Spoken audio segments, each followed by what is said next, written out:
Hello and welcome to It's Not That Bad, optimistic movie reviews for optimistic people. That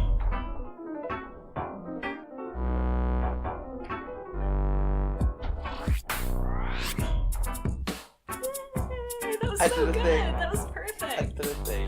There we go. I like that. Cool. And it sounded like you made it sound like really intellectual, you know? Like we're about to analyze some films. This is the PBS episode, for those who don't know, where we will be speaking directly to the documentary, to the movie makers and whispering into our microphones. Hi, Chad. Hi, Simone. I'm gonna eat some very dry crackers and speak in a whispered tone. And then I'm gonna comb my hair directly into the mic. This is all superb podcasting. This is why people come to us. So, hello everyone, and welcome to It's Not That Bad. I'm Chad Ekovitz. And I'm Simone LaRue. And today you are joining us for two spectacular movies. I'm doing Gremlins 2, the new batch. And I'll be doing 2013's Horns with Daniel Radcliffe. Oh, so exciting. To be honest with you, this is going to be a real tough one, I feel like, Simone, because, you know, I kind of enjoyed Gremlins, but I really enjoyed Horns. So I found it very difficult to sort of get anything to sort of riff and joke about in terms of Horns. Like, I just kind of just sat there and enjoyed it. I was like, this is a genuinely good movie, but it consistently, like, shows up on, like, the biggest flops of 2013 kind of thing. So I don't understand why, and which is why I just wanted to cover it, because I genuinely do think it's not that bad. It's actually quite good. Yeah, exactly. We're not even have to be that optimistic about that one, because, you know, it is actually a pretty solid movie, and I don't understand why people would hate it so much. So I think it will be just a lot of us asking why. Yeah. But before we get into that, let's do my favorite segment of the day. What are you drinking? Oh boy, I feel like this podcast is slowly taking a dive for me, and I always need to preface it. So last weekend I made I made my boyfriend a birthday cake, and it was a chocolate cake, and I made a whiskey caramel in the center. Ooh. And for that I had to buy whiskey. Which I'm not a big drinker of, but it was the only alcohol I had in my house. Oh my god. So that's what I'm drinking. Heavily iced, because I'm bad at drinking whiskey. Yeah, so it's been To be fair to you, I don't believe that anyone enjoys whiskey. No. You know, I quite recently went on a whiskey tasting, and while it was enjoyable, I had to have a lot of water in between. And that was good whiskey. That was expensive whiskey. Mm-hmm. So the normal swill stuff that you and I can normally afford is not good by any means. So I don't blame you. I don't see how anyone can like whiskey. You can bet that if I was going to bake with this whiskey, I wasn't going to pay top dollar for it. So it's J&B. It's a little half jack. Oh yeah. It's real cute. By the way, the cake turned out amazing. I just want to say, the alcohol taste of the whiskey and the caramel like broke up a lot of the sweetness, and it was really good. That's awesome. Yeah. It's quite an innovative idea. Thank you. So very nice. Yeah. You must send me the recipe, because that sounds delightful. Well, I just used like a standard. I tried to use like the moistest chocolate cake recipe I could find, because like, what's the point of a chocolate cake if it's dry? Yeah. But yeah, I'll send it to you. It worked out really well. Okay, and this is 43% volume. Good lord, I didn't stand a chance. Listen, I think you should go first today anyway. I was gonna say let me go first anyway, just on the basis that my movie is far worse than yours, and I feel that in doing your movie, we're just gonna unpack genuinely how good it is. Where my movie, we're actually gonna have to really pry into the depths of Hades to try and find something good about it. And besides that, like, you would have won anyway, because as you know, I am with my parents this weekend. I'm at my parents' house this weekend, which has been lovely. And I am going to the gym with my dad afterwards, so I can't exactly be drunk. So I am having a nice warm cup of tea. It's got 0% alcohol in it. So even if you hadn't gone full ham and bought a J&B bottle, if you had literally had like a coffee liqueur sweet, that would have been you delicious. would have won. I would have preferred a coffee liqueur to whiskey. Maybe that's what we should do one day, is just get a whole bunch of liqueur chocolates and just get drunk off of Honestly, those. that would be like my favorite way to get drunk. I love my friend's mom. She starts making Christmas cake like in October, and then just topping it up with brandy every week. So Good literally, Lord. you can get tipsy off of a slice, and it's so good. That is insane. That must be like a very dense cake. Oh, it's so good. She's like, she caters, like that's her job. She's a caterer, Right. so like you best believe it's a real good cake. Damn. On top of just being so boozy. Damn. Wow. I'm not a huge fan of Christmas cake, but I would probably eat the crap out of that. My friend's mom was coming down to Cape Town over December, and I specifically asked her to bring a cake through with her for me. And she's a sweet angel, so she did. Ah, yeah. Yeah, I love really good like friend moms. Oh yeah. Who like basically raised me as well. So. Oh, that's so lovely. That is really wonderful. Right. Well, then I guess I will start with Gremlins 2: The New Batch from 1990, directed by Joe Dante. Boy, oh boy. So, yeah. I mean, yeah. There's so much in this film that needs to be discussed in happiness and in fear. But you know what? It's not that bad, as we say. It's not that bad. To be fair, it's not the worst thing we've watched for this podcast. And, you know, I always love seeing little Gizmo. He's the best. He's very such cute. a He's cutie. much cuter in the second one than in the first one. Oh, definitely. They really upped their game with sort of the He was creepy puppeteering. in the first one. Yeah, he was a little bit creepy in the first one, but I feel the Gremlins were a lot more creepy in this one than they were in the first one. Like, genuinely scary. I mean, you told me that fact The about monkeys. the fact that the monkeys. So tell Please. our listeners the So, monkey fact, since it was you who brought it to my attention. I was reading the IMDb trivia about Gremlins 2 because I was baffled by this movie and fascinated, like seeing a car accident.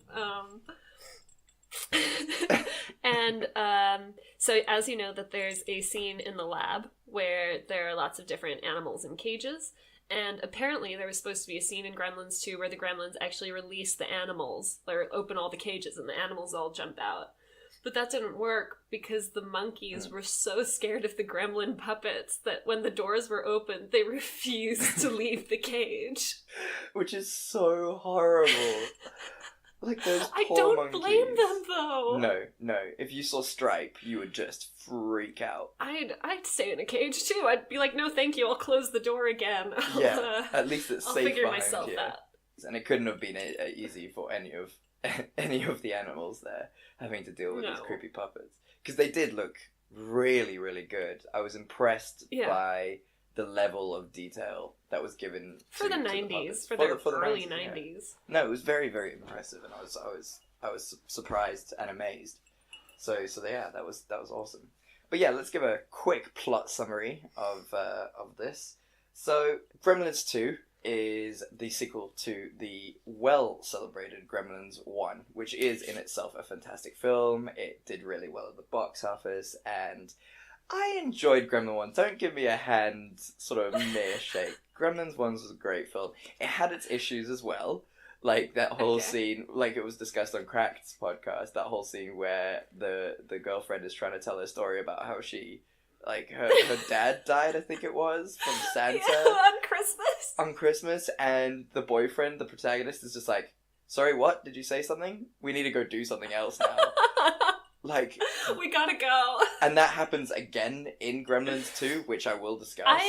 I really liked the self-awareness in Gremlins 2, at least. Like, Gremlins 2 is they were incredibly like, nobody expected this to happen. So we're just gonna roll with it. It is superb in how metaphysical it gets. So Gremlins 2 happens in New York, where the main character, whose name I have completely forgotten, Billy. Really? Like the most standard 80s protagonist name. Wow. I'm pretty sure, isn't it Billy? It sounds like it. That sounds right to me, to be fair. So yeah, I'm down with that. So Billy has moved to New York to start his new life. He's moved away from his hometown, put the Gremlins issue behind him, and everything's gold. The film opens with the owner of the Mogwai, Mr. Wing, which is also just uncomfortable. But Mr. Wing he refuses to give up his store so that Mr. Clamp, who is this sort of crazy billionaire, who is, as the IMDb trivia says, model after the dear and wonderful President Donald J. Trump, and he's this intrepid entrepreneur, and he wants to demolish Mr. Wing's shop in order to build over it and create some family homes. So Billy now works for Mr. Clamp in Clamp Towers, and it's this new, fully automated building that's beautiful and just state-of-the-art and fantastic. Somehow, Billy becomes in charge of the Mogwai Gizmo yet again. But before that can happen, Gizmo gets a bit wet, releasing some more Mogwai, and then they eat after midnight and turn into Gremlins, the new batch. And you get a whole bunch of Gremlins, and they essentially do a Die Hard and take control of this automated building, cause havoc, and eventually want to take over and destroy the whole of New York. Shenanigans happen, they enter this lab, which, best name ever for a lab ever, Splice of Life. The puns in this movie. The puns in this movie have just never Incredible. made me more happy. I couldn't even be mad. Like, I know geneticists who wouldn't be mad at that. So, Splice of Life, the Clamp laboratory, is run by Dr. Catheter. Again, superb name. I really do feel like when they chose names for this movie, the dude was just like looking around a room. He's like, Wing, Clamp. Like in his dentist's office. And there's just like a really sick old man. He's like, Catheter. I was like, why? But Dr. Catheter is played by Christopher Lee, which is just superb. Inexplicable. I don't know why he would sign on for this movie, but he did. And it's amazing. It's superb. So yeah, shenanigans happen, the Gremlins shut down the office, they get into the Splice of Life laboratory, they drink some stuff, and it creates sort of weirder and wonderful Gremlins. You get Spider Gremlin, which is terrifying in itself, it grows like 8 legs, you get Bat Gremlin, and then of course you get Female Gremlin, whose name, I can't remember, but it was like Greta or something they called her in the IMDb. Shenanigans happen, eventually Billy devises a trick where he'll get all the Gremlins. Oh, there's also Smarty Gremlin. I forgot about Smart Gremlin, who's able to speak. And in himself, he is the most wonderfully metaphysical character. Oh man, he is superb as Smart Gremlin. He wears glasses, that's how you know he's smart. And Billy creates the plan to get them all down into the lobby and pretend that it's nighttime. And then he's going to open up the blinds and blast them with sunlight because everyone knows that Gremlins can't stand sunlight. However, that doesn't work, and so he remembers that there is an electric Gremlin who, through the laboratory, literally turned into electricity, got trapped in the phone line and was put on hold for the entire movie, quite literally, put on hold through the telephone system. He uses the sprinkler system to moisten all the Gremlins, and that should already create more Gremlins, but that's beside the point. And he uses Zappy Electric Gremlin to fry them all in the most horrific ending I've ever seen. Just terrifying, fucking melty Gremlins. Yeah, and then at the end, the female Gremlin survives all this because she's up in another room, physically and sexually assaulting another gentleman who eventually, it's just dark, through Stockholm Syndrome, just acquiesces and falls in love with the Gremlin. And that's a dangerous part of the film.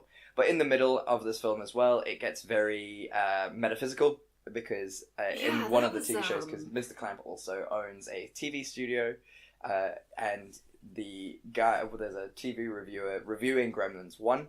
So clearly people know about Gremlins in this universe, even though this is Gremlins 2. And then also, halfway through the film, the Gremlins actually stop Gremlins 2 from being shown in a movie theater. They cause a lot of shit, and then Hulk Hogan, bless him, stands up and is like, "Hey, Gremlins, stop that. We're trying to watch Gremlins 2. And then, because all Gremlins are afraid of Hulk Hogan, they decide to just play the rest of Gremlins 2. And then the movie continues. It's odd. And apparently in the VHS release, one of my favourite facts, during the VHS release. They changed it so it wasn't a movie theater, it was a VHS screw up, like it melted the plastic or something, and then Hulk Hogan.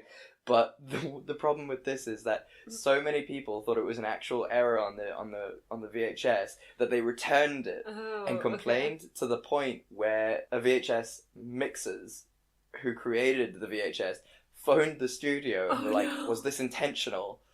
Because so many people were just returning the cassette. So people were literally so confused and angered by this that it did so badly. So yeah, that was Gremlins 2. And it's not that bad. It's not that bad.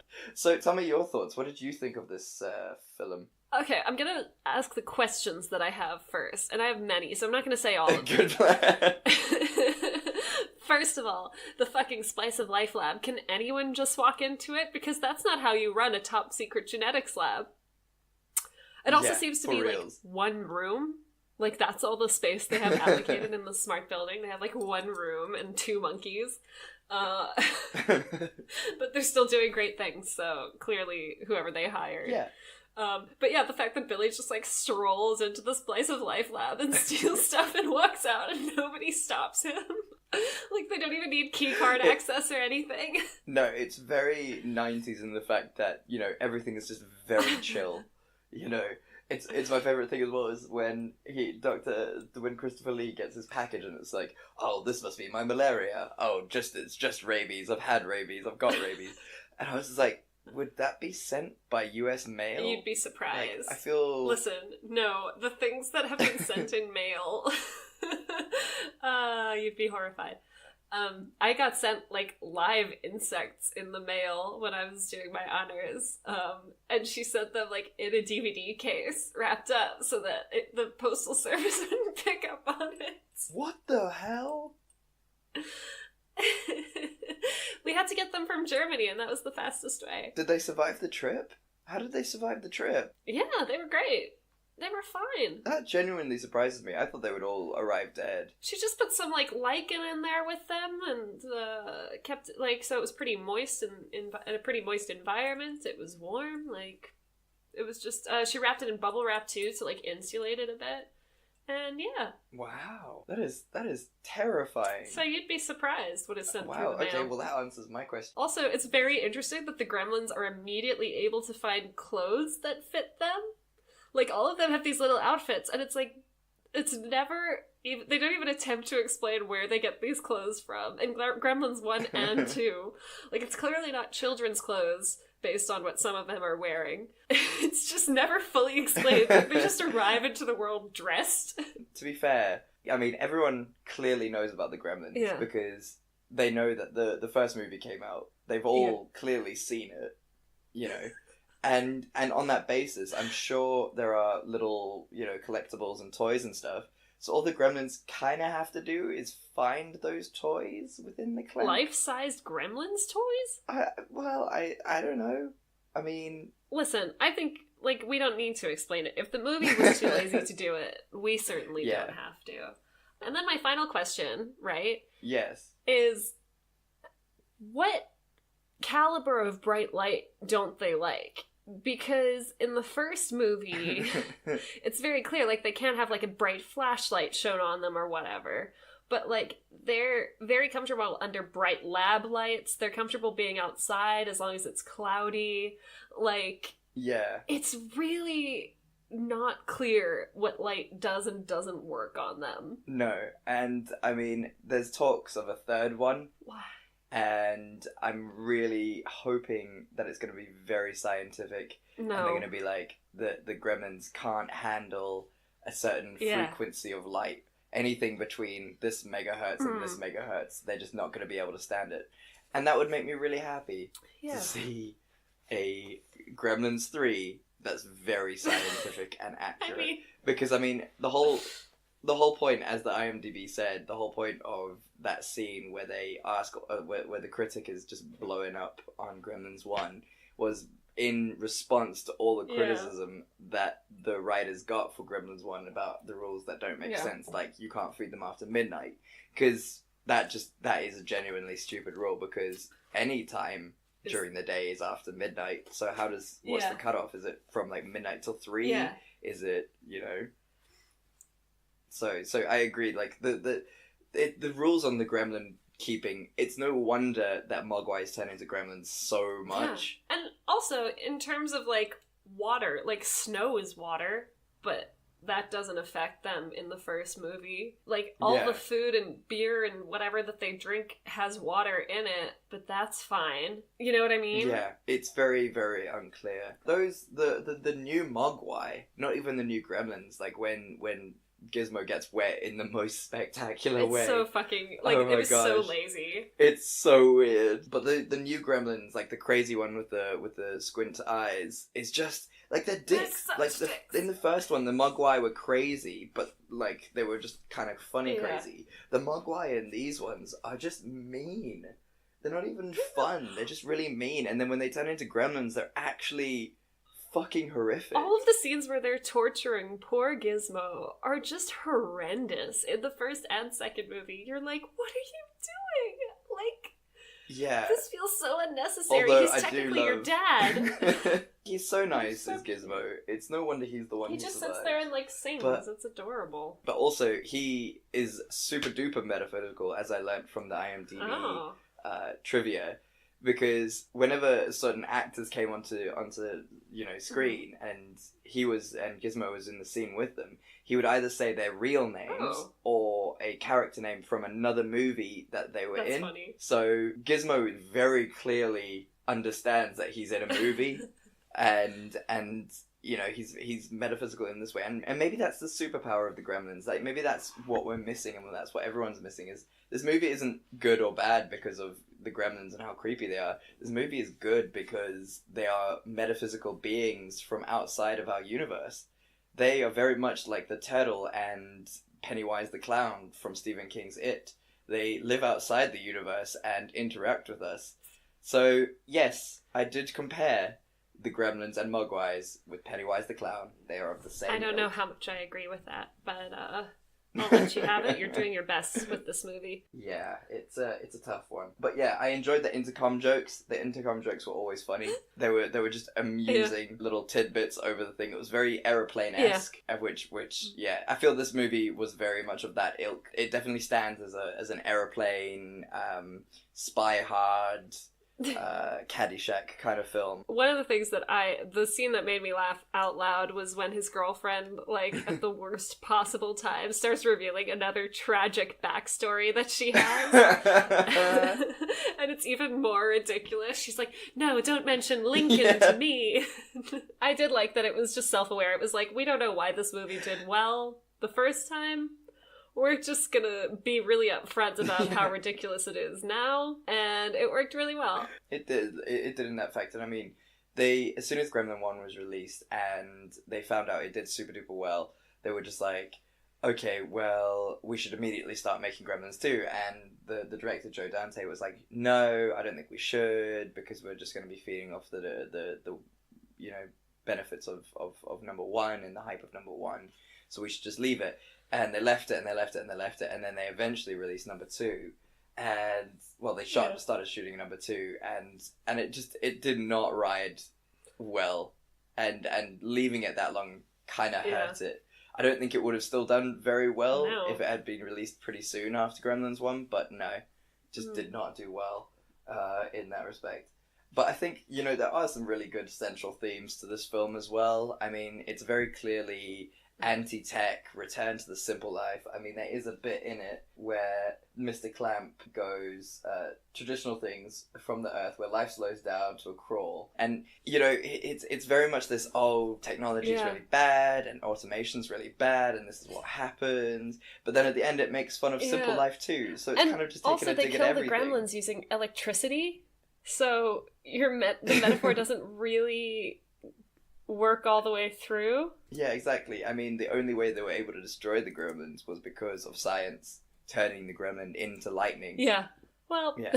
I mean, also, because that's science. Yeah, being a scientist, tell us how much that would actually work. What, turning something into electricity?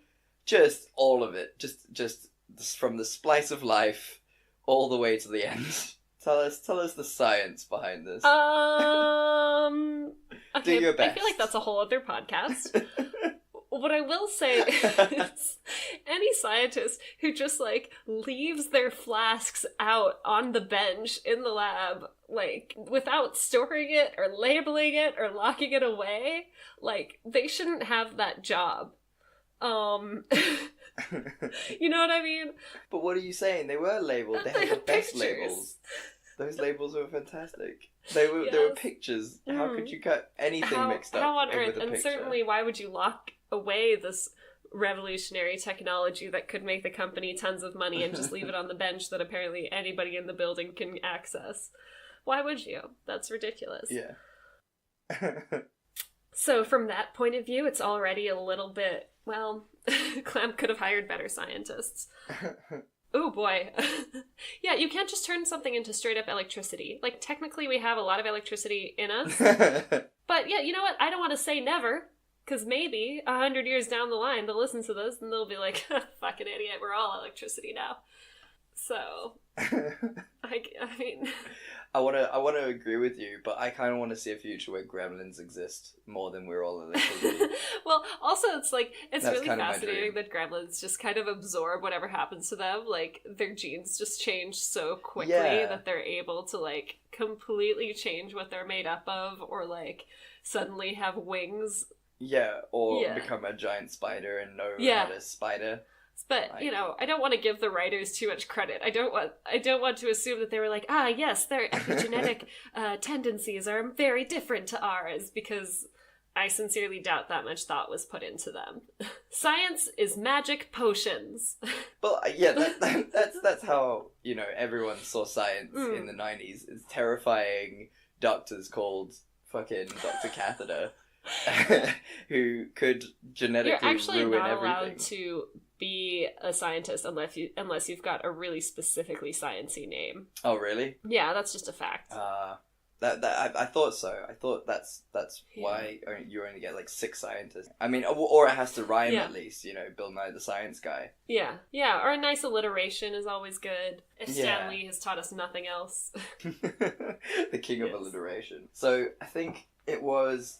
You know, you saw there was a bit there where, you know, I think it was when the Gremlins, you know, become self-aware and they're in the movie theater, and just outside the movie theater it says the Make Out movie at 4:20, and I was just like, oh, that's very, you know, and I was waiting for a 69 joke. That would be right up that movie's alley.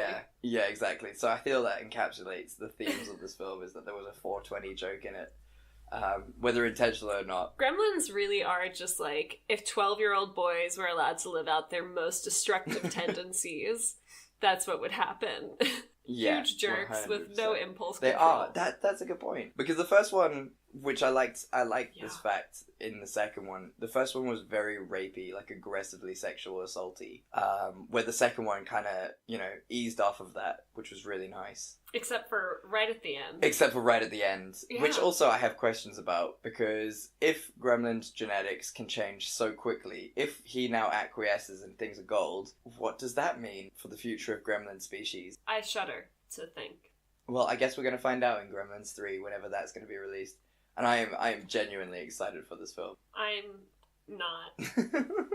But we will review it for this podcast nonetheless. Unless it's going to be brilliant, which it will.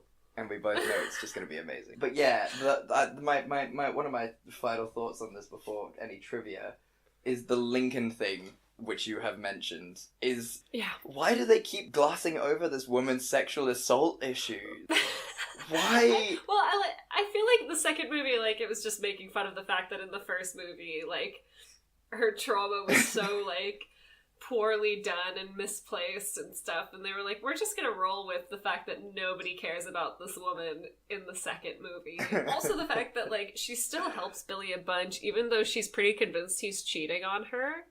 Like, she's like, oh, we're gonna have a conversation. And I'd be like, go fuck yourself, I'm getting out of this building, you can figure this out. So she's clearly, like, the whole Gremlins franchise, actually, is just very patient women. In the first movie, the mother, not once, shits on her husband for, like, bringing home this thing that he knew nothing about. Not once. She's very patient. Like, when all of the machines in their house, like, keep fucking up and, like, messing up the whole kitchen, she's just like, oh, well, that's really weird, but whatever. And I'm like, what do you... It's just the most forgiving women in the world in Gremlins. That's beautiful. I like that. Patient women. The score for me was brilliant. I really enjoyed it. I enjoyed that. Could not remember. Hulk Hogan's cameo. I was into it. I liked it. Always. That was great. That made me laugh out loud as well, and that just made me really, really happy. But one of my favourite pieces of trivia from this film is that Gremlins 1 helped to create the PG-13 rating. Before this, there was no PG-13, and Indiana Jones also helped. It was Indiana Jones and Gremlins, and I'm sure there's one or two other films. But yeah, Gremlins 1's helped to create the PG rating so that kids could watch it and sell more, and studios could sell more toys. It was the same with Indiana Jones. It was a little too racy for kids. So they were just like, okay, let's create a rating where kids can still watch it so we can sell toys and shit. Your parents have to supervise it. We don't have to... but we don't have to, like, take out all the sex and things that will make it interesting to adults. So yeah, Gremlins 1 and Indiana Jones have similarities in the fact that they created the PG-13. That's really the only similarity. Well, also, Harrison's Ford character is a little rapey, so... Yeah!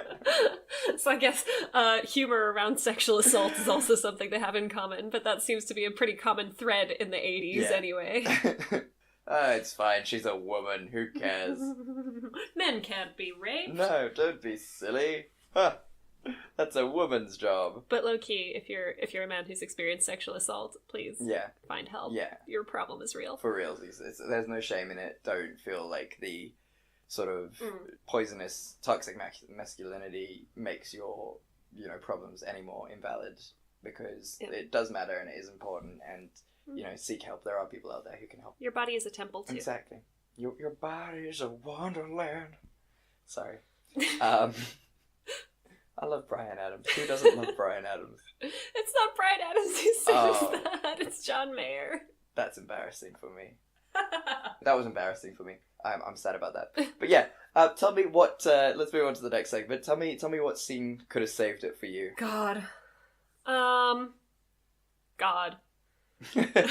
coming down. Only Jesus could have saved it. Let me think. What did I enjoy about it? I feel like more Christopher Lee in anything. Like, maybe they could have used the scientists to solve it a little more. That's my biased opinion. Also, if you get, like, a top quality, amazing actor like Christopher Lee in your movie, you should use him. So, yeah, maybe just more scenes with Christopher Lee confronting the Gremlins, defeating the Gremlins, just using his beautiful voice. He's released a couple of death metal albums, and I feel it's a crime that wasn't included anywhere in Gremlins 2, since they were rolling with stuff like that anyway.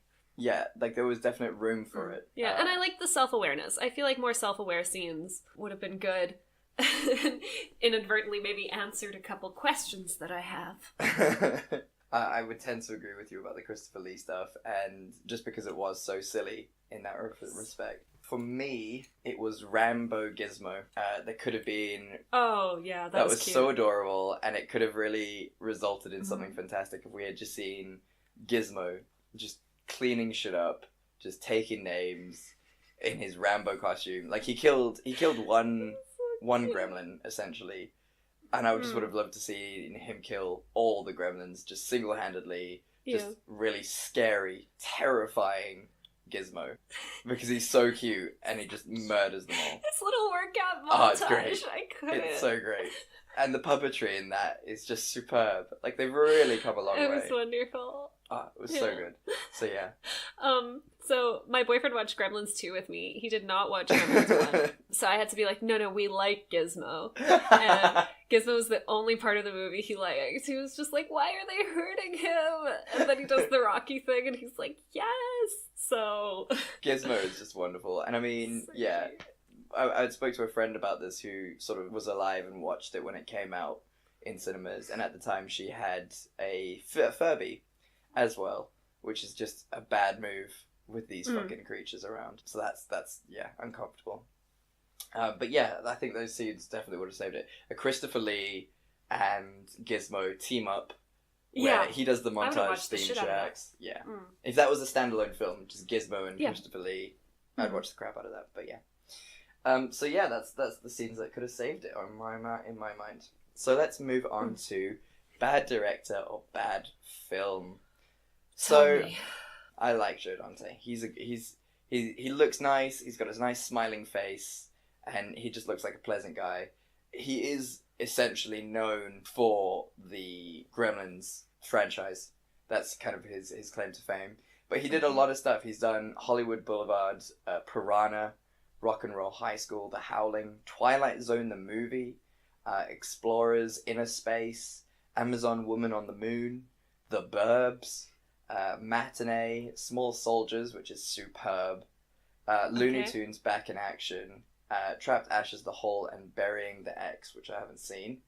And then he did, in terms of TV shows, he did a lot of the directing for The Twilight Zone, Police Squad, Erie, Indiana.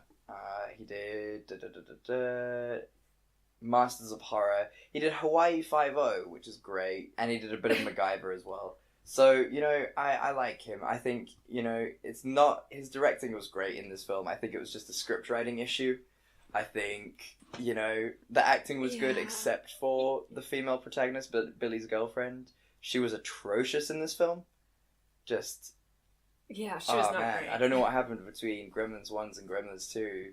Like, she was just awful in this film. She did not want to be there. No, which is fair. So that's my thinking on that one. I don't think he's a bad director. And, you know, he has been named for Gremlins 3. Oh, no. I'm going to start wearing a t-shirt about Gremlins 3 just to try and raise awareness.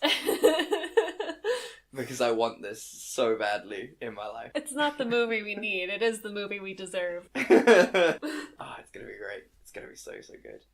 So yeah, so that was Gremlins 2. Ta-da! Well done. I think you did really well. Thank you. Thank you so much. Oh my god. And we never have to talk about it again. And we never... Well, until Gremlins 3, which we will watch. Gremlins 3. Yep, I'm gonna be watching it. So yeah, Simone, that's all I have to say. And shall we move on to horns? Yeah. Right, so Simone, tell me about horns. I'm so excited for this one because I really enjoyed this film. We both did. So. And I think we're both genuinely surprised to see the rating that it got, considering. What was the rating? So looking at it now on IMDb, it's 6.5. Let me look it up on Rotten Tomatoes real quick.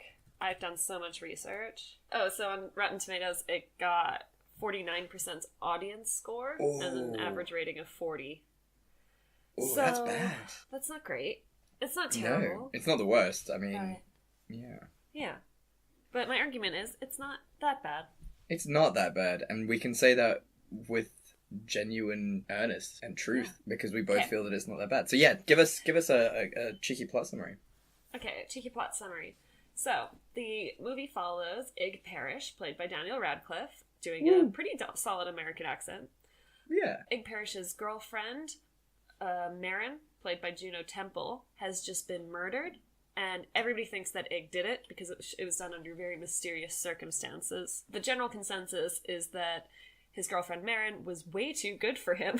Which is fair. And he's kind of like a bit of a deadbeat, so everybody thinks he murdered her. And he didn't. He loved her, like, she was the love of his life, kind of thing. And he gets so pissed off with the town, he makes, like, kind of, I would say, a call to the devil. Like, or a couple of references to the devil. Yeah.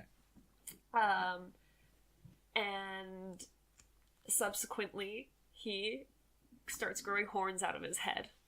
And it sounds so outrageous to say. Yeah, just when you're describing the film, you're just like, oh, wow, that does not sound like a good film. Yeah, no.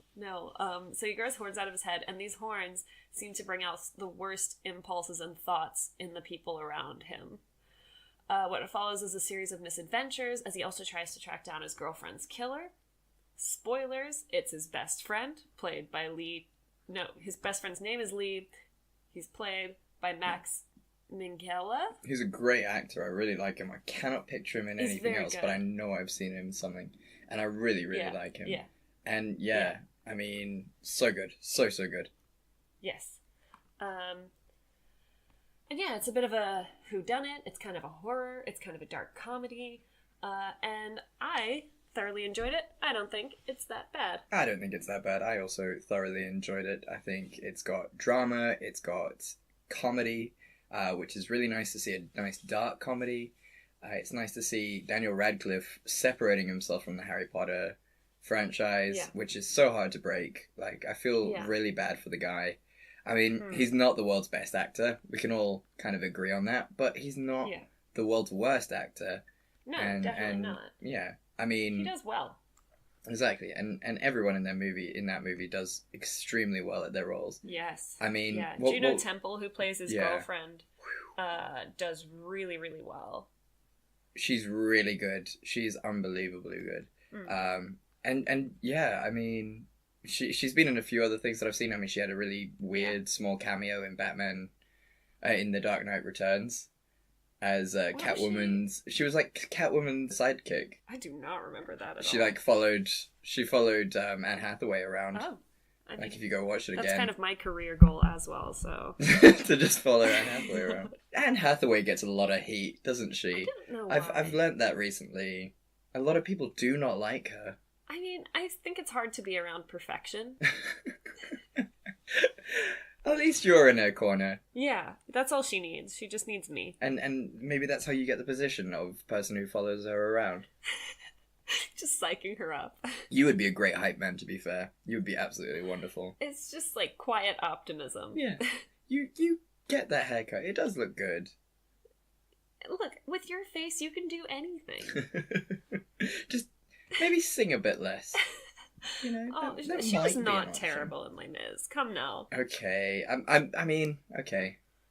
I mean, she wasn't the worst singer on the set. Yeah, that's not saying much. I'll give you that. Okay, anyway, this is not a Les Mis podcast. So, what are your thoughts here, Chad? So, as I said to you, I really enjoyed it. I mean, for one thing, I enjoyed the cinematography. I love cinematography just in general. Yeah. And I always look out for it in a film to see if there's any good shots, and I sort of rate a film on how good the shots are and things like that. And the cinematography in this one was very, very good. Yeah. I mean, the first opening scene has, twisting through ground, and it, sort of obviously represents the underworld and changing of perspectives and all that, which is really, really nice. Yeah. And that's sort of the theme throughout. There's lots of moving shots, there's lots of upside down shots, there's lots of switching and things, which is really, really nice. Overall, stunning performances all around. To be fair, I did not know the first time that I watched it who the killer was, which was really nice and refreshing, because usually there's hints and tips, and you don't catch it really.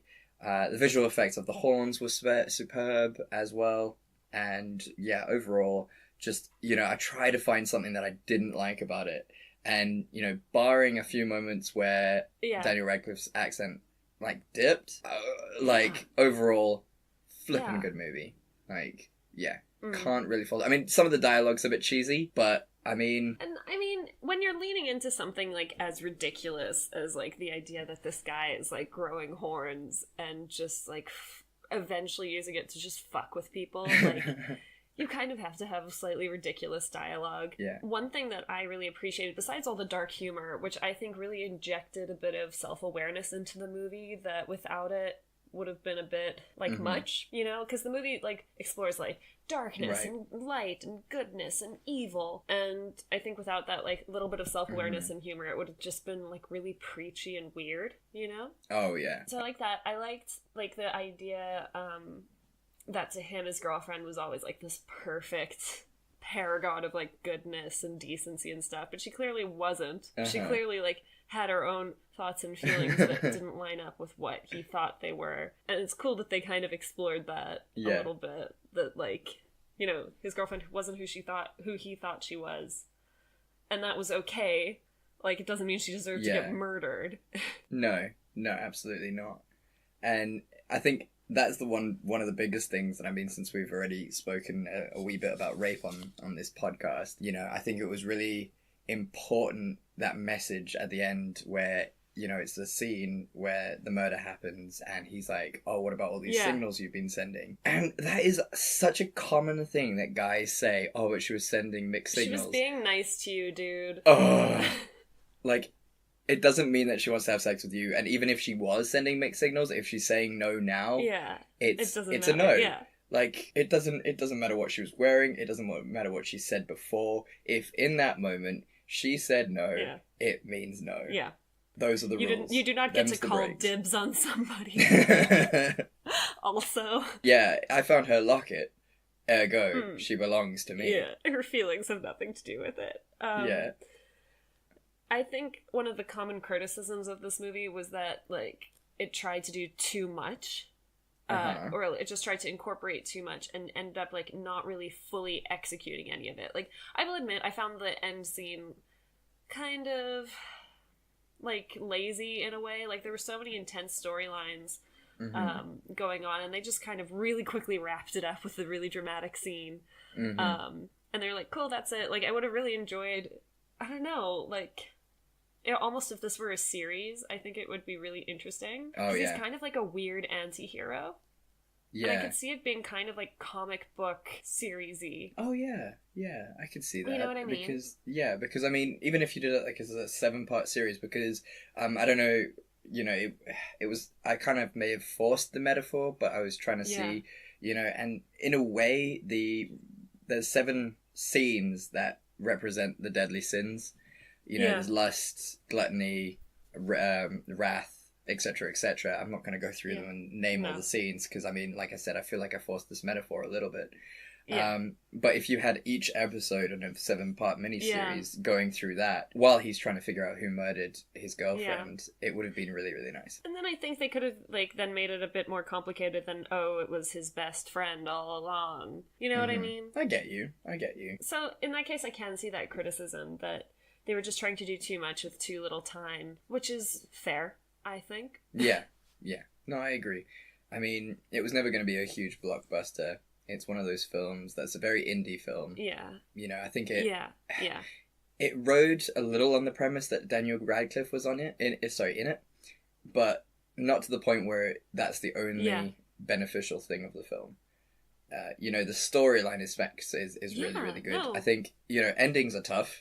And with a story like that, it's very hard to do something novel. Yeah, definitely. With such little time, like we said. And so I just really I really enjoyed it, and Yeah, I feel like it's a short one because there's really not much to say. It's a perfectly acceptable, good movie. Absolutely, I thought. It's not blockbustery. It's kind of weird, but it's great in itself. I think it's a nice little. I would rather. My future children or future generations watch this movie than like Crazy Stupid Love or I Don't Think He's That Into You. I think this is a much better love story, to be honest. Yeah. I agree 100%. So I mean, do you have anything to add or should we move on to our next segment? So I don't really, speaking of our next segment, I don't have a scene that could have saved it. I think it was great, and like I said, I'd have liked to see it maybe extended more into a series so they could explore some of the themes better. That. But other than that... I think I would have probably liked to see a small scene between... I don't know how they would have done it, really, to be fair, but I would have liked to see a small scene between... is it Meredith? Is that her name in the film? Marin, yeah. Between Marin and the lawyer best friend, just to see their interaction. Yeah. Just to see sort of, what he was seeing from it and what she was actually putting out there and things like that. A bit more into that. So because there's like a little bit of a flashback, but it's not fully expositional for that purpose. So but like you said, I mean, it wouldn't, it might not benefit from such a scene. It might not lose anything from such a scene because it was a perfectly good film. So really, not upset. Not upset if there's no other scene. So but I agree. I agree with you 100%. A series would have been good. Yeah. So, moving swiftly on. God, your segment is gonna be tiny compared to mine. Yeah, it's ridiculous. Short. I'm so excited for next week, and we'll leave that in suspense for our listeners, because next week's one is gonna be a big one, ladies and gentlemen. Oh, you're in for a treat. Oh boy. So tell me about the director then. Is it a bad movie or was he a bad director? And this should be also a short one, I guess. Okay, so it was directed by Alexandre Aja. It's AJA, but I assume it's Spanish, so it's Aha. You will have seen his work in things like The Hills Have Eyes, Oh my Piranha God. 3D, and Mirrors. He's very much a horror director. He's really good. I mean, so here's the thing, but I'm not sure if he was the right director for this movie. Crisscross, tell me more. I wonder if maybe, like, him being a horror director meant that, like, that's why some of the other themes weren't as explored as delicately as they could have been. You know what I mean? Right. Like, he did what he was good at, and he did a lot of horror. Like, that's why the end scene, I think, like, the last couple scenes played off as very, like, dark, which, you know, I'm not against. I love a good horror movie. But then I think it missed out on a lot of other stuff that the movie and script built up to. Okay. You know what I mean? So I wonder if he was the right director for, like, the kind of nuance that this film needed. Mm-hmm. So I don't know if he was a bad director so much as he was the wrong director for this movie. I like that twist that you've put on it there, because I mean, I kind of, now that you've kind of explained it, and I kind of get that, what you're saying, because horror movies are usually quite vapid. I mean, while horror movies are incredibly important, and I've written a whole article on Fortune Flint about this, about how horror movies are important. And we're getting some really good horror movies now, like, that aren't... But they are still very, you know, sort of two-dimensional in terms of character development. And as a director who predominantly does that, it's very hard to elicit more. So I would tend to agree with you. But to be fair on the dude, on his horror movie side of things, Hills of Eyes, I didn't sleep for like 2 days after watching that film. It scared the bejesus out of me. Watching it even. Oh man, I never did watch it. It's terrifying gore porn. Seriously terrifying gore it's porn. Gore. I don't like it. I don't like gore movies. And do you know the premise? What? Do you know the premise of it? Hill people? So close. So basically it's a radioactive town, like they did atomic bomb tests near their town, and all the people are like radioactively mutated, and they eat people now. Ooh, back when we were all scared of nuclear energy. Of course, in the early 2000s. Yeah, we were all like, oh. Oh no, those red commies. But bloody terrifying movie, and I really enjoyed Mirrors too. Mirrors was really good. I didn't see the middle one that you said. Piranha 3D. Yeah, I've heard that's terrible. Listen, I mean, I wasn't gonna watch it for the sake of this. No, I don't blame you. It had Kiefer Sutherland in it, didn't it? Yeah, it did. I remember watching it. I thought I was like really edgy 10 years ago going to watch Mirrors. Nice. Little 15-year-old 14-year-old Simone. I didn't mind it. I thought it was pretty cool. I mean, it warranted a sequel, which is pretty huge. Yeah, that's true. I forgot that it had a sequel. Yeah, Mirrors 2. The Mirroring. Jeez, look at that. Oh, Paula Patton, who was in Warcraft. Hey, there you go. Was in Mirrors. Oh, really? It all comes together. Look at that. You're amazing at this. But you have a good point there. I like that. So you're saying not bad director, just the wrong director for this film. I'm going to put you on the spot here a little bit, and I'm going to say, who would you have preferred as the director for this film? Ooh. That's a tough one, I know. Oh, I also don't know directors very well. Neither do I. I know like 4 directors. Okay, so let's think. Like, we need a director who like can do creepy stuff, but also like a bit of nuance. Okay. How about this? This is a bit wild. This is a bit out there because I don't know a lot of directors. But Tim Burton in his early days, like when he was doing Edward Scissorhands and stuff. Oh, yes. Right? Like, okay, I mean, he would have made everybody wear more black and, like, dyed Judo Temple's hair, like, light blonde, okay? We all know this. He would have also picked a bigger-eyed actress. Yeah, she would have had massive eyes, and then... And had Helena Bonham Carter in there, like, playing the waitress or something. Johnny Depp would be the lawyer best friend. Yeah, but... with films like Edward Scissorhands, he actually explored a lot of very nuanced concepts and did it very beautifully while being funny and dark. Yeah. So... That's actually a bloody good shout, that. Very, very nice. On such a on-the-spot question, you did beautifully. Yes. So well done. But yeah, absolutely. I don't think anyone else. I think Tim Burton would have done a superb role in that. But not Tim Burton now. No, obviously. No, God, no. No. God. It would have been a musical, it would have been black and white, essentially, and, no, he's a bit of a disaster now. I mean, what's that, Silent Peaks, or whatever it is, where Johnny Depp is a vampire, and, Ooh, we don't talk about that. What film is that? That's Although, a terrible film. I just watched Miss Peregrine's Home for... Yes? What did you think? Because I did not enjoy the book. I liked it. I liked the film. Like, it wasn't the best thing I've ever watched, but, like, it was interesting. It was an interesting concept. Okay. And I think it was very well directed. I mean, Tim Burton's not a bad director. I think he's just had problems conceptually. Yeah. So this time it wasn't his concept, which is probably why it was good. Yeah. He was just kind of told to do a thing and not deviate from that thing. So now comes the bit where we fall out every week, where we have a bit of a problem. I don't think you're going to disagree with me on this. I'm excited. I mean, I started to disagree with you last week on yours, which was Fight Club, and then I turned it around. Yeah. You still disagreed with mine last week, but hey ho. And then this week, you're going to fight me, but then you're going to relent. I know this. Okay, but you start this am I going to start? Because I'd like to end off on a note that we both agree on. Okay, fair enough. So, gotta prep yourself for this. Gotta get ready for this one. The movie this week... Oh god, you're ready for a fight. This week's movie that I think was not that good is 500 Days of Summer. I'll give you that. I literally just heard my girlfriend gasp in the other room so loudly that I might have actually got caught on tape. That was fantastic. Okay, I want to hear your reason, and then we'll discuss. But I can get on board with that. It was not like one of my favorite movies or anything. Look, it's an okay movie, and it's enjoyable to watch. But I wouldn't say it's a good film, and here's why. The reason people enjoy it is because it's got a good soundtrack, and the two people who run it are very pretty. I love Joseph Gordon-Levitt is stunning, and Zooey Deschanel is absolutely just phenomenal as an actress and as a human and as a goddess. The problem with the film is that it's told from a nice guy's point of view. I'm a nice guy, therefore girls should love me.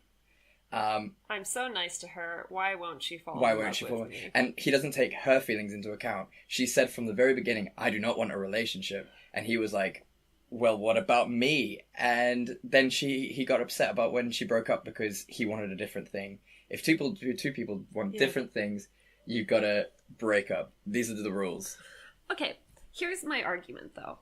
I would argue that it's a good movie precisely for that reason. Right. Okay? It's not your standard rom-com, like there's a bit of contention but they fall in love. It's a much more realistic one where one person has very high expectations of the other person they're going to a relationship with, to the point where they've just like projected this fantasy onto them and are ignoring the actual human being underneath. And when they break up, it's not, because of a big misunderstanding or a big fallout or anything. It's just because it's not working. And, like, you can't make people fall in love. You can't make someone like you. Like, in the later scene, she's, like, engaged to a guy. Yeah. And she's like, I just, I liked him. Like... No, on paper. And that's it. Like, relationships aren't as straightforward as just, like, being put into the right situation or, like, spending enough time together or even liking the person. Oh, no, I agree with you. And I feel, on paper, as a movie and as a concept, it's really nice. Because it's not your typical rom-com, like you said. Yeah. My issue with it is that it's painted from him as being the protagonist, so she comes across as the villain. It should have been told from a point of view where they're both neutral parties. Because it could have been done better. Yeah, it's not fair that she's painted as a villain, and like he's very whiny about it, and he's very possessive and stalkery about it. The fact that at one point he's like, "You should have told me you got married." She had no reason or obligation to tell him. Why? And so it paints her as the villain, when she's really not. She's just living her life the best she can. Also, what kind of bugged me? And I think I'm being a little unfair here, but what bugged me was that his success was reflected in his career, and her success was reflected in how she got married. Interesting. But then on the counterpoint to that, why not? She's chosen it. Yeah. She chose it. Success is whatever you decide it is for yourself. Exactly. There's nothing wrong with determining success as like getting married or whatever. I'm with you there. I know that in interviews, Joseph Gordon-Levitt has said as much. He said, like, my character is not the hero in the story. Oh, that's like, good. He's not a good guy. And yeah, he said in a couple interviews, like, he strongly urges people to re-examine his character in that. Yeah, but overall, like, it's an enjoyable movie. You walk away because they're pretty and it's funny, and the soundtrack's good. It's very much like Juno in that respect. They're cute, it's funny, and, you know, but I think Juno is a good movie because it's an important movie. I love Juno. I'm not comparing the two. But yeah, at least Joseph Gordon-Levitt's behind it, and he's like, yeah, re-examine my character. Yeah. That's nice. Yeah. I think that was the point they were trying to pull off, and they just didn't go about it a good way. Maybe as well as they could have. Because also, he's such a cutie. It's hard not to sympathize with him. Yeah, he is very, very cute. Yeah. Yeah. So yeah, that's my movie. I'm glad you're on board. By being on board, and the fact that the movie itself is on board, like the fact that the actors are on board with me, kind of takes the wind out of my sails. I'm not gonna lie. I was prepared for a bit of a fight, but okay, I'll take that as a win. And yeah, we're just gonna be very agreeable with each other today, and mildly feminist. I like it. Agreeable and mildly feminist. That's really that should be the other name of this podcast. Okay. All right, tell me about what film. So mine, you're going to 100% agree with me. You actually mentioned it earlier. Oh, I'm so excited. I just rewatched this film recently because it used to be like one of my happy films. Like, you just watch it when you want to take your brain out and feel good, and haven't watched it in a while. And then I watched it again recently and I was mortified. And it's Crazy Stupid Love. Hey! Okay. Yeah. And you might think that I'm going to say that, what's his face? Ryan Gosling's character is the problematic one. Yeah, well, he is, but he's not. Okay. And no, he's not the most problematic character in this. No. Okay? Because, yes, he's, you know, like, a bit of a pickup guy, and he's, like, doing all the negging and other stupid fucking pickup tactics that you're supposed to do to, like, and women are, but also, like, in a lot of the dialogue he has with Emma Stone, it talks about how lonely he is and, like, how he had a rough relationship with his mother. So, I don't know. I'm not saying it justifies that kind of, like, gross behavior, but at least it gives the character a bit of depth, and you understand why he has trouble, like, connecting with women on an emotional level, kind of thing. Yeah, 100%. Okay, and I can't be mad at Ryan Gosling. No, he's perfect and beautiful, and I love him as well. I love how he doesn't talk that much as well. Not because, you know, he's bad at it, but just because it makes him more brooding. Love him. Yeah, he's a smolder. Okay, so the character that I have a problem with in this fucking movie is the 13-year-old boy who will not leave his babysitter alone. It is so creepy and wrong. And he keeps being like, no, but she's my soulmate. I love her. No, you don't. And nobody stops him. That's the thing. Nobody says, like, she said she's not interested. Leave her alone. Everybody thinks it's cute because he's so much younger and it's a crush. No, he stalks her. Yeah, for reals. He embarrasses her publicly twice. Yeah. And she has to act like it's really cute, but it's not. It's predatory behavior and everybody's reinforcing it now. And when he turns into a grown-ass man, it's not gonna go well. No, it's you know, bordering on the starting to be a serial killer kind of behavior.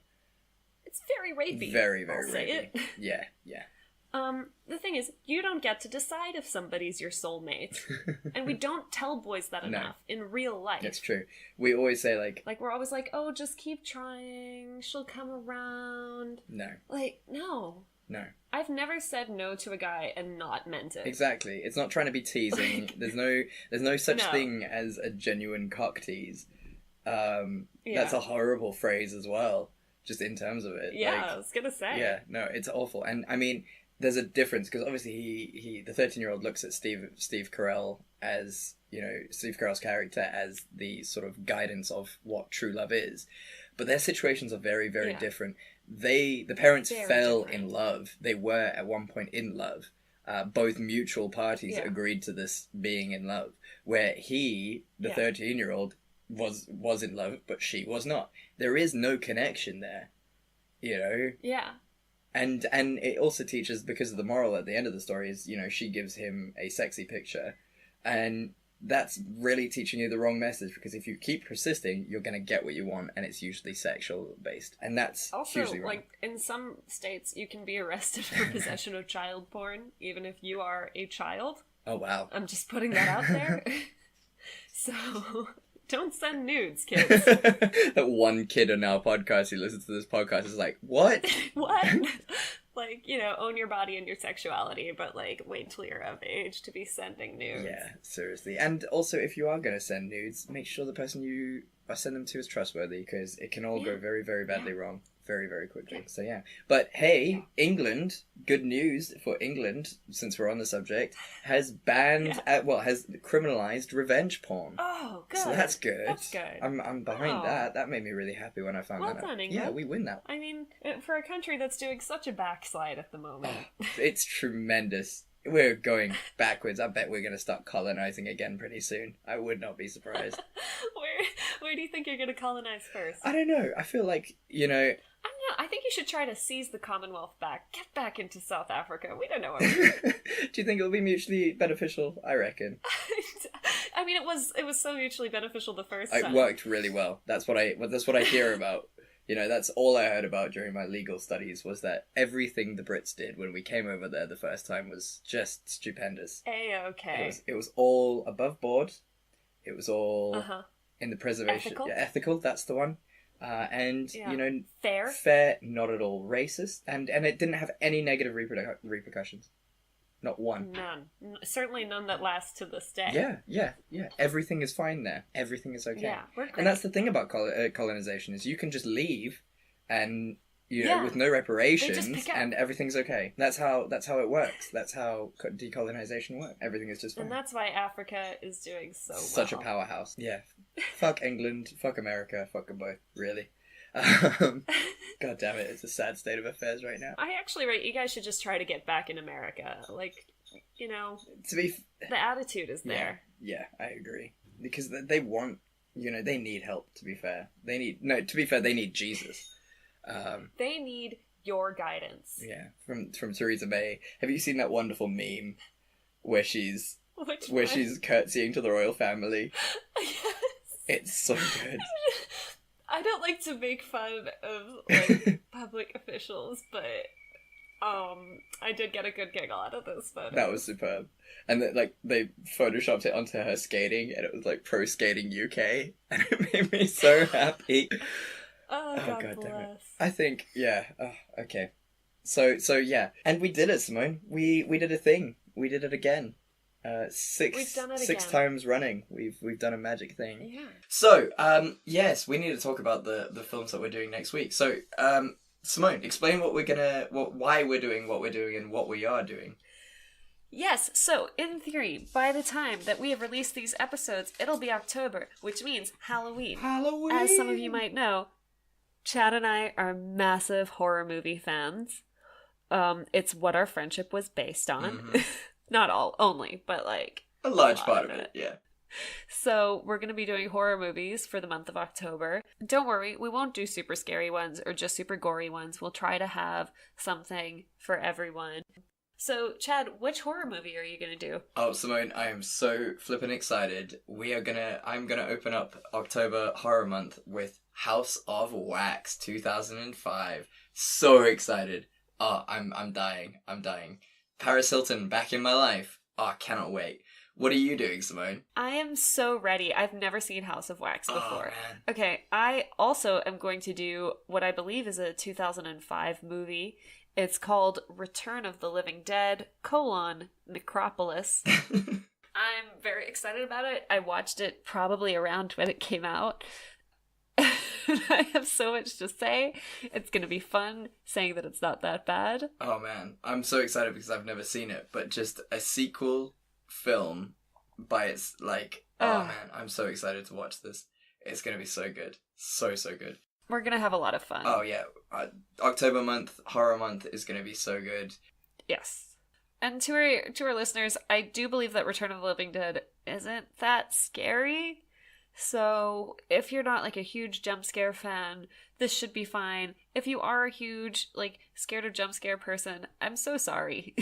Yeah, like, understand, we're not asking you to watch these films at night. Watch them during the day. Watch them during the morning. Listen, you don't even have to watch them. You can just listen to our synopses and our critiques and pretend you've watched them and, like, impress all your horror movie watching friends. Exactly. I mean, warning as well, House of Wax, not that scary, but there is a bit of gore. So if you're not a huge fan of gore, I mean, just, it won't take that long. It's Paris Hilton. That's probably the most frightening thing about the film is her acting. It's just a bit of a laugh, and we'll ease your mind. What I recommend is watch Madagascar after any horror film. It will sort you out. I always like to watch a comedy after I watch a horror film. Oh yeah, just to make you be able to sleep at night. So what's happening in your life? How are things? What is going on? Things are good. I am heading to Germany next week. I fly on Thursday evening. I'm very excited. Please tell the people about your Lufthansa flight call. Yes. Oh my god. Okay, so I had the most wonderful call. I phoned Lufthansa, their help center, because I wanted to change my meal to a vegetarian one. I obviously left it right down to the last minute. And I'm talking with the lady, and she's like, okay, this is my German accent, just like, I mean, I'm not a thespian or anything. She's like, okay, is it strict vegetarian or ovo-lacto-vegetarian? And I was like, no, I want, like, all the eggs and dairy and, like, cheese and chocolate and whatever. And she goes, wouldn't it be wonderful if the entire meal was made of chocolate? And I was like, I love you so much! Lufthansa lady is so wonderful. That made me so happy. Best. I literally, as soon as you told me that and like I walked away from chatting from you, I literally just giggled to myself and said it again. Because it's so good.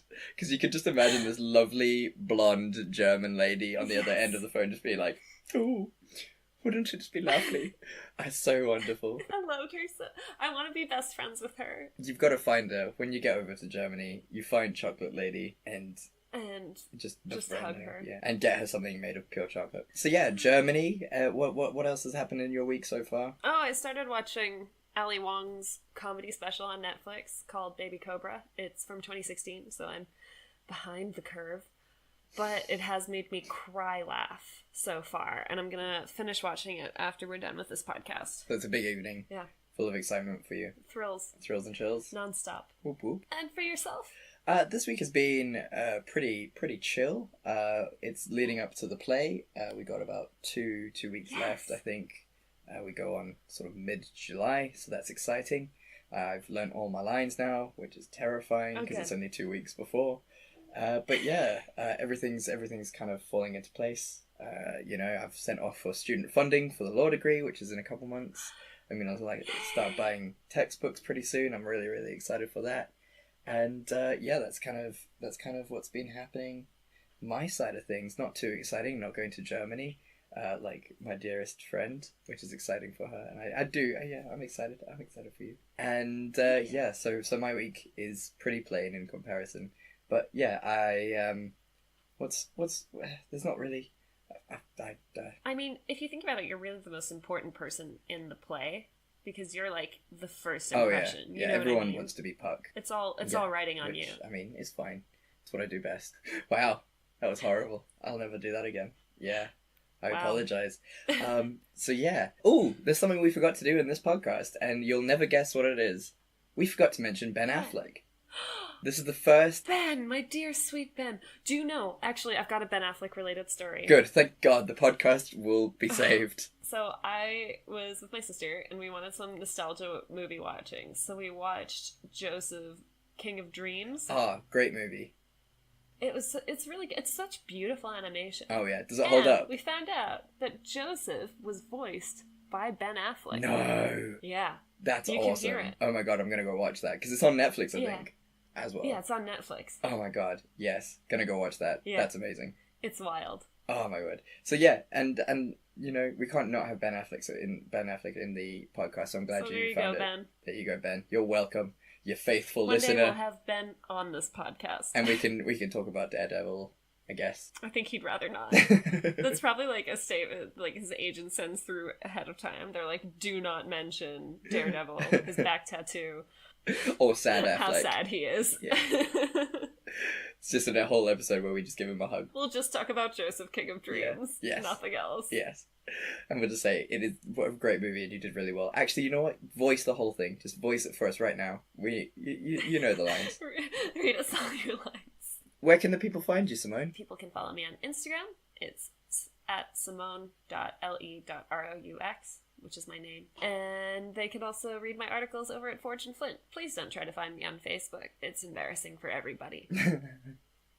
That seems fair. And where can they find you, Chad? They can also find me on Instagram under Chatsby1993. They can also find me on Twitter under Chatsby, or you can try and find my @ sign, which I have no idea what it is. I think it's Chad65046. I still haven't figured out how to change it. I don't even know if you can at this point. So I've kind of just resigned myself to having 4 Twitter followers because no one can find me, which is fine with me.